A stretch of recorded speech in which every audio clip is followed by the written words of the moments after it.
Back to my channel కళ్యాణం foods. ఈరోజు నేను కొత్తిమీర టమాటా పచ్చడి చేస్తున్నాను. 3 టమాటాలు, 3 పచ్చిమిరపకాయలు వేసి చేస్తాను. కొన్ని వేరుశనగలు వేయించుకుంటాను. చూడండి, బ్రౌన్ కలర్లోకి వచ్చాయి కదా. ఈ చల్లారేక నేను మిక్సీ చేసుకుంటాను. ఇందులో కొంచెం జీలకర్ర, మినప్పప్పు, కొంచెం ఆవాలు, కొంచెం శనగపప్పు వేసి వేగనివ్వాలి.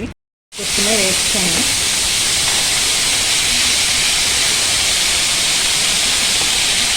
పచ్చిమిరపకాయలు, టమాటాలు మూత పెడుతున్నాను మగ్గడానికి. 5 వెల్లుల్లిపాయలు కూడా వేసాను. కొంచెం రాక్ సాల్ట్ వేస్తున్నా. వేరుశనగ పొడిని ఇందులో వేసుకొని గ్రైండ్ చేసుకోవడమే, అంతే. కొత్తిమీర పచ్చడి రెడీ అయిపోయింది. ఈ వీడియో కానీ మీకు నచ్చినట్లయితే లైక్ చేయండి, షేర్ చేయండి, సబ్స్క్రైబ్ చేయండి. సబ్స్క్రైబ్ చేయని వాళ్ళు ఉంటే సబ్స్క్రైబ్ చేసుకోండి. ఐకాన్ బెల్ బటన్ నొక్కండి. నమస్తే.